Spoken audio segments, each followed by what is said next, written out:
Hello everyone. I'm Guilherme Lopez and I'm here with Todd Eby from successhacker.co, not .com. Thank you. Please tell us a bit more about Success Hacker. What do you do there and how people could use better your community, services, education, resource, and everything else? Sure. So Success Hacker is a boutique consultancy focused on customer success. What sets us apart is that it's a holistic approach to customer success. So we offer consulting as well as education as well as talent acquisition. So really it's a one-stop shop for folks to come in. And then of course, as you mentioned, we add on the community.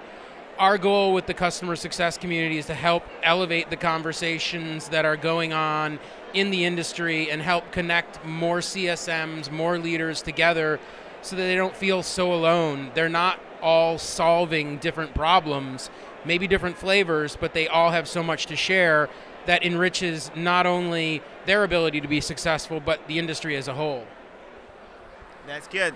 And I know you've been launching different products to train CSMs, Yes. the people that are working with customers. What are the challenges on training a CSM, on hiring a CSM, especially for the folks here that's starting with their customer success department and start with the first hires? What have you seen and what are the most important things they should learn? Wow, that's a lot of questions in there. So let's unpack that one a little bit. So what are the biggest challenges when hiring CSMs? Number one is you have to make a decision on what the skill mix is going to look like. All too often, we see companies wanting it all. So in essence, they're trying to hire a unicorn and they want to hire them fast and cheap. And it's not really something that's feasible. It's a very hot market right now for the CSMs. And so what that translates into is they have more offers, and if your offer is not standout, they're really able to evaluate and pick and choose where they want to go. So they're going to be looking for places where they can go and get the education that they want and where their skills are going to be a good fit. I think that that's one of the major things that folks aren't taking into account. Also, we're seeing a lot of behavior with companies where they're not keeping at market rates, and so they're missing out on a lot of great talent because they're not paying what the competition is. And in this kind of a market, it really does become, that seller's market, if you will, where the CSMs have that choice. And the CSMs are getting more intelligent about the companies that they're going to work for. I think one of the big shifts that we've seen is it's no longer solely about the job. It's less so about the equity. It's more about the fit. And I'm going to be spending a lot of my waking hours here with this group of people. Is it more like friends and family than a workplace? And so, those would be some of the trends that I'm seeing that I don't think enough of the companies that are hiring are touting how their culture is and how much of an impact. The smart ones are, and they're getting the lion's share of the resources that are out there.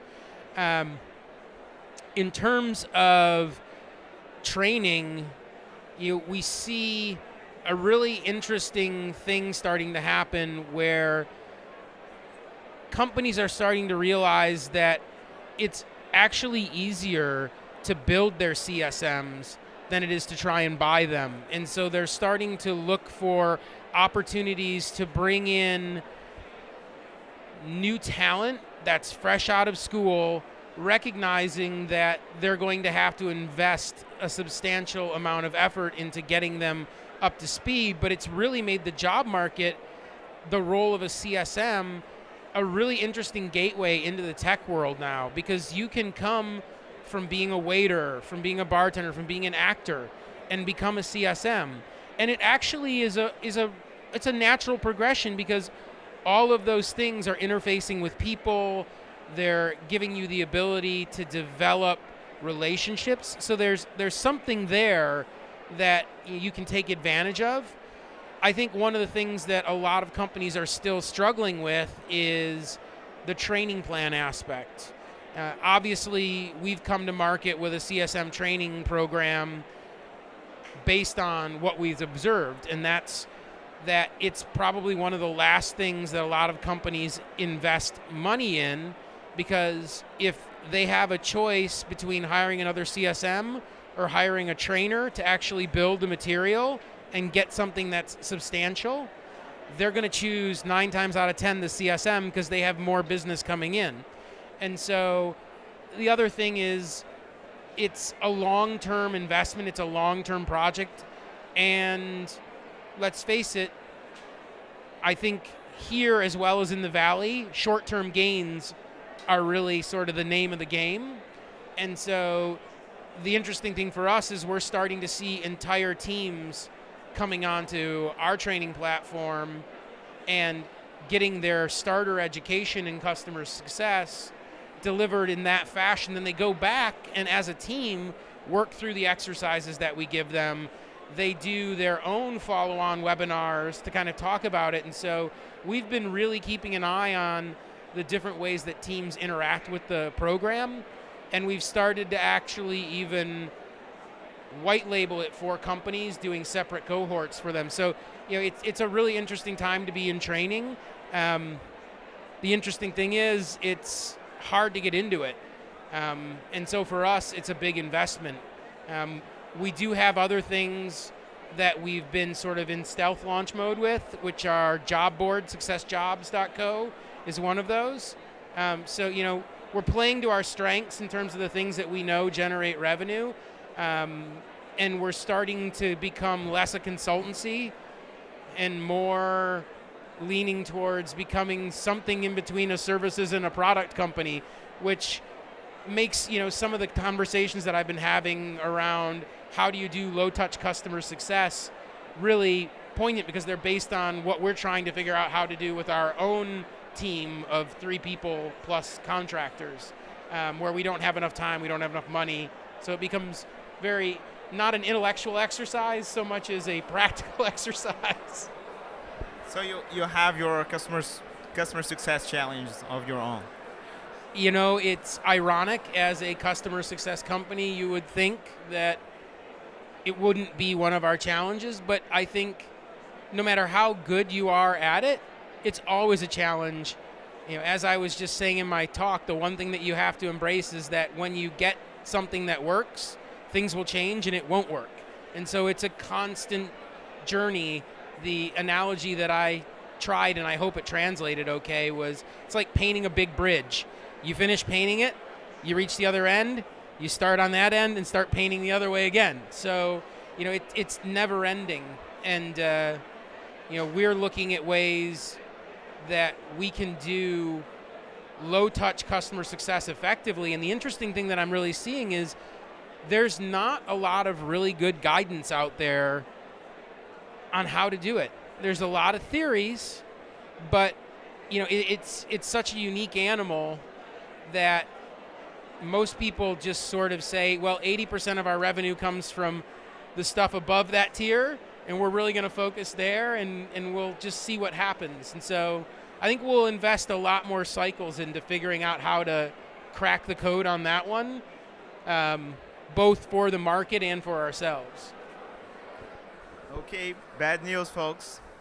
There's no shortcuts, and and short-term vision will make things worse. So you said that people should hire talented people, should hire for the skills and train them, and companies should invest in training those people. Otherwise, they won't get what they want. But you also said that people are not compensating CSMs well enough. They are losing their CSMs, and that's probably the last thing that customers want, is their CSMs being changed all the time. But it's not only about compensation. You said about You talked about the workplace, like friends and family, and metrics. So it seems like a very complex work in itself to hire and train and retain CSMs, right? So it's almost a black art. It's not a science. And so you try different things and you look for different balance points, things that work, always acknowledging that you've got to be constantly reacting to what's going on in the market.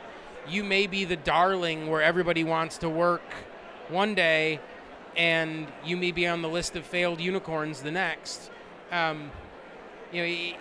The market is kind of unforgiving, and the funny thing is the compensation piece, the package is what's really getting them to sort of lose that momentum. And it's not always that it's not enough money and it's not enough equity. Sometimes it's not enough upward mobility. So if you don't give the more senior, the smart CSMs, if you don't give them a career path, you're also taking yourself out of the running. So, there's other dimensions that get factored into it in addition to the culture. But I think it's, if we look at the compensation in isolation, one of the things is, what does the variable look like? Are these metrics something that I can hit? Who is setting my MBOs or my OKRs? And we even went so far as to include in our education module a piece on smart goal setting, specifically around MBOs and OKRs, because we found that when we asked CSMs how they were setting their goals, there wasn't a good answer. And so we felt like if we armed them with how to set smart objectives, smart goals, that they could get into a position where their leadership could give them an objective and they could say, here's how we're going to reach it, or even better, well, here's where we can get to, but what you're asking us isn't feasible because of X, Y, and Z. And so it becomes a strategic thinking exercise as well. So, it's a growth opportunity for them all around, but, it's that compensation package now has got a lot of different elements. They're looking for things like the ability to not maybe get paid more, but to go and get education that they really want. They may want to learn how to code if they're working for a quality assurance vendor. And the smart companies are enriching their employees that way and not having to fork out more in compensation, direct compensation. Good. And that probably demands a lot of the skills of the leaders, and we were talking about that, the leadership plays an important role as to define those things and a lot of others. And what do you see?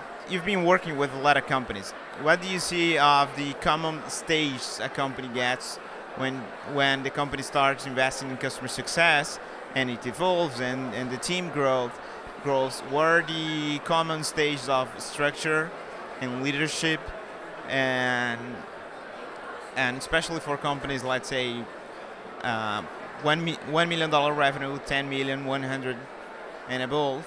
What kind of structure and leadership should they have in place in their customer success organization? So I wish it was a little bit more regimented, but I would say for the last 10 accounts that I've worked with, they're all within those three ranges, different areas of it. And I see strange things where larger companies have a less mature management function than some of the smaller companies that have, like a less than 20 million a year, and they've really developed an approach. But it all comes down to how much trust is put in the head of customer success and how much experience they have, and whether they're able to parlay their knowledge into a structure that is not just the right now structure, but the right structure. What I'm not seeing is a lot of maturity model based organizational planning. So as you know, as you get more mature, your organization changes drastically. So, at stage 0 in a 5-stage maturity model, so you're not even on the model yet, you're probably a 1 or 2 man woman show. More often than not, it's an army of one, if you will. And strangely enough, where I'm seeing some of the best leadership teams is where they hired somebody in as a director to do that job, and then they grew the organization while they were actually doing the job themselves. Now, that only works up to, probably a maturity level 2, where you're functional and repeatable, but you don't have any sort of excellence in any of the areas. Process is still a little bit the Wild West. So you're doing a lot of wrangling. And in that case, what I'm seeing is it really is the all hands on deck organizational model for probably up until 10, maybe 20 million a year. We're not seeing a lot of specialization. One of my top recommendations that I've been giving almost to everyone that I've talked with is you need to figure out a way to carve out your onboarding team so that you can free the CSMs up from having, particularly when it's a complex solution, free them up from having that be a skill set that they have to have, because now you're again in that unicorn stage where it's getting really hard to find people that have, for instance, business process management background and a CSM background. And so, we're starting to tell them specialize earlier. We're not seeing that in a lot of the early stage companies. They tend to hang on to that one size fits all, perhaps a little longer than they should. In the larger companies that are up around 20 million, you're starting to see where they're doing it because they have to start splitting off things because they're sort of struggling with, are we responsible for renewals? Do we have a quota? Can CSM sell? Well, wait, they're onboarding too. That's too many things for them to do. It's that, there are a limited number of hours in the day, but there's also a limited number of cognitive cycles. And so, as they're seeking to expand, they're starting to specialize to make it easier for them to hire the resources. So I don't know if I would say it's planning that's causing that shift, or if it's just the realities of we can't find people. And so we're starting to react to that reality in the market and change our organization in that fashion. But it's definitely interesting out there. I think there does need to be more guidance on where you should be as you mature and the things that you should be focusing on. If not saying it should be this way, at least say, here are the things you should be thinking about when you hit this level if you're doing X, Y, and Z. And there's some of that out there, but not a lot. As we start looking at the organizational development aspects, obviously with the talent management piece, we're keenly interested in that. I think we'll start to see more out of Andrew, my co-founder, around the lines on that. Good. So, and in the beginning, it's better to have some senior guy involved, like a founder or something, or someone, or maybe someone that has potential to grow. So, like a director doing getting their hands dirty in the beginning, but ready to stretch things after that. Because I myself have been seeing a lot of companies starting customer success with junior people, delegating to someone that won't be able to create all of that. And that's when things get hard. We are a company, I regret for not specializing early some of the functions. Yeah, CSMs were the army of one guy for too long, and that's the best way to have an army of people, and unproductive army of people, and and we know that customer success is much more than that. Is education, is tech touch, low touch. So, have you seen that for companies that are starting with, and how do you, how are the, how would you say to the founders, entrepreneurs that are they're starting their companies to take customer success seriously, and own that job and know that they will need to structure that thing strategically throughout their growth path? So you've highlighted one of the most interesting things, which is how you start and what it leads to.